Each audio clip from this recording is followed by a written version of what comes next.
गायत्री एक मॉडर्न लड़की थी जिसकी नई नई शादी उसके मनपसंद लड़के के साथ हुई थी, जिससे वह बहुत खुश थी। शादी के बाद हिंदू धर्म में किए जाने वाले बदलाव जैसे साड़ी पहनना, सिंदूर लगाना, चूड़ियां, पायल, बिछुआ, कमरबंद यानी तगड़ी पहनना, इन सब चीजों को वह दकियानुसी बातें मानती थी।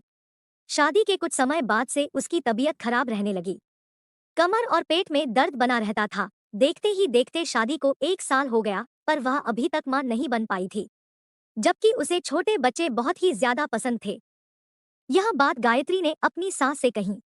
उसकी सास ने कहा, यह तो बहुत अच्छी बात है कि तुम लोग बच्चा चाहते हो। हम तो सोच रहे थे कि नई नई शादी की वजह से तुम लोगों को बच्चा अभी नहीं चाहिए होगा, पर ऐसा है तो यहाँ पास के हॉस्पिटल में मेरी सहेली डॉक्टर है, चलो उनसे मिलते हैं और सलाह लेते हैं। दोनों ही खुशी खुशी हॉस्पिटल गई। गायत्री की सास अपनी सहेली डॉक्टर से मिलकर बहू के बारे में सारी बात बताती है और सलाह मांगती है।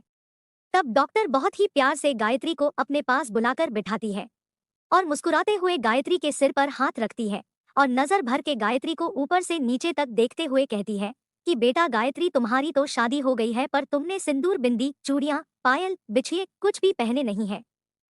इस पर गायत्री बोलती है कि आंटी, मैं इन सब बातों को नहीं मानती हूँ, मुझे यह सब अंधविश्वास और दकियानुसी लगती है।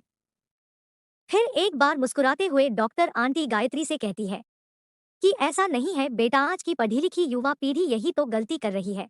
अज्ञानता बस जिन धर्म और परंपराओं को हम अंधविश्वास और दकियानुसी मानते हैं, साइंस सिद्ध कर चुका है कि उनका बहुत बड़ा विज्ञान है। इस बात की जानकारी प्राचीन समय में हमारे ऋषि मुनियों को थी, इसीलिए विज्ञान को उन्होंने धर्म और परंपरा से जोड़ा ताकि हम उनका पालन करके उस विज्ञान का पूरा लाभ उठा सकें। चलो आज मैं तुमको हिंदू धर्म में पहने जाने वाले चांदी के गहनों के विज्ञान के बारे में बताती हूँ। गायत्री बहुत ही प्यार से डॉक्टर आंटी की बातें सुन रही थी।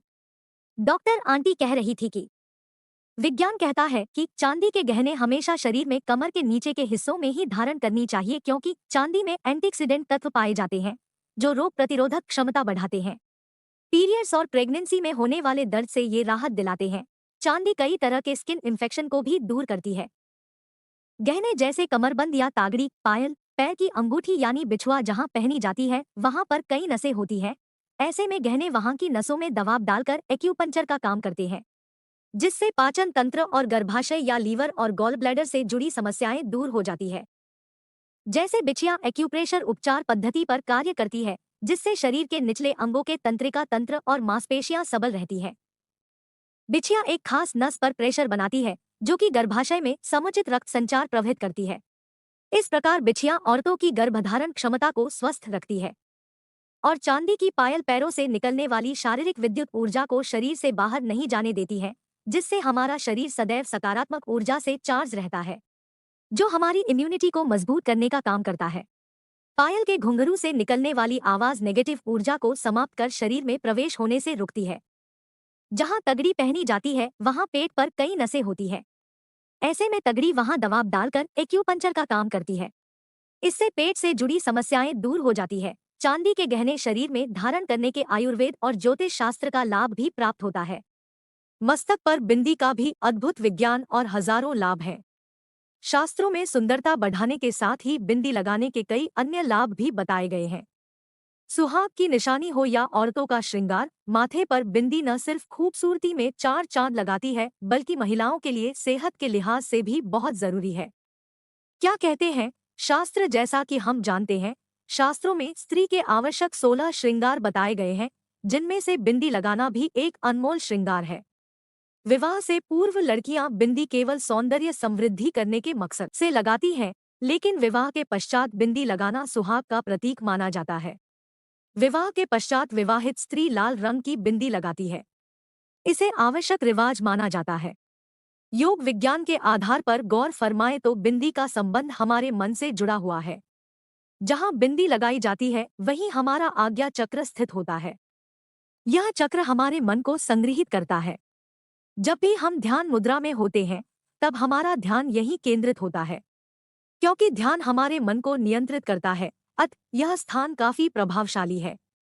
मन को एकाग्र करने के लिए इसी चक्र पर दबाव दिया जाता है और यहीं पर स्त्रियां बिंदी लगाती है।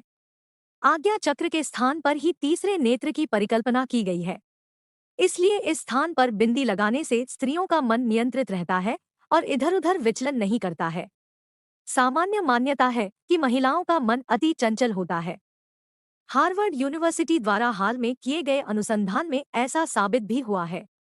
शायद इसी वजह से किसी भी स्त्री का मन बदलने में पल भर का ही समय लगता है। एकाग्रता बढ़ाती है बिंदी। स्त्रियां एक समय पर एक ही साथ कई विषयों पर मंथन करती रहती हैं।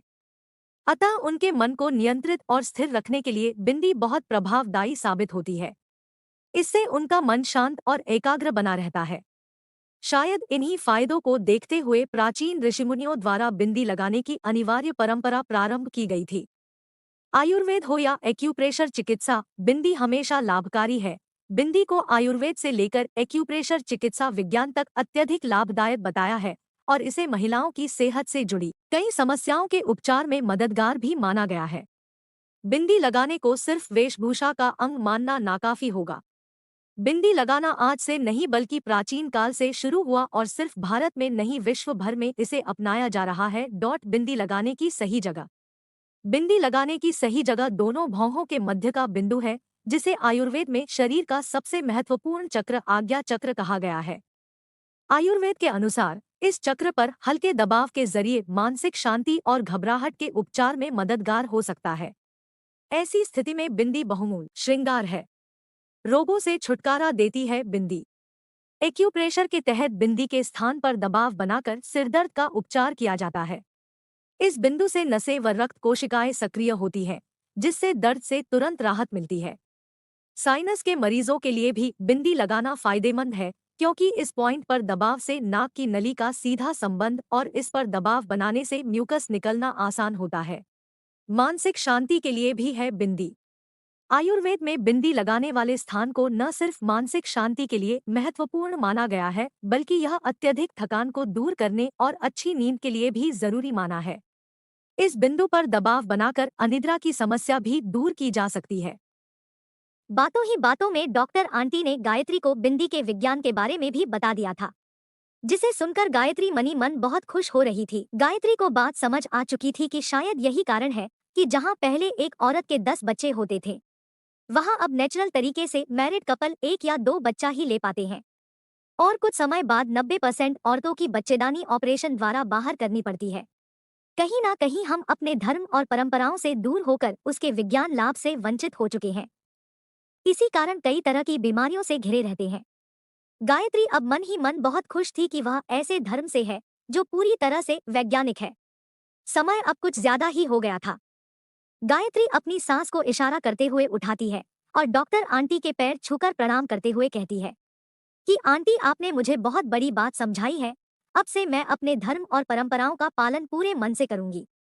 अब हम लोग चलते हैं आंटी। ऐसा कहकर गायत्री और उसकी सास दोनों घर वापस आ गई। दूसरे ही दिन से गायत्री ने अपनी लाइफस्टाइल में अपने धर्म और परंपरा को शामिल कर लिया था। गायत्री अब भारतीय नारी की वेशभूषा में घंटी बजाकर पूजा करती, सूर्य भगवान को जल चढ़ाती, तुलसी पूजन और एकादशी का व्रत भी करने लगी थी। कुछ ही महीनों बाद उसे पता चलता है कि वह मां बनने वाली है। वह बहुत खुश होती है और अपनी सासू मां के साथ डॉक्टर आंटी के अस्पताल जाकर मिठाई का डिब्बा देते हुए डॉक्टर आंटी से कहती है कि आंटी, आप दादी बनने वाली हैं। डॉक्टर आंटी सर पर हाथ फेरते हुए कहती है, ईश्वर तुम लोगों को सदा खुश रखे बेटा। अपने स्वास्थ्य का पूरा ख्याल रखना।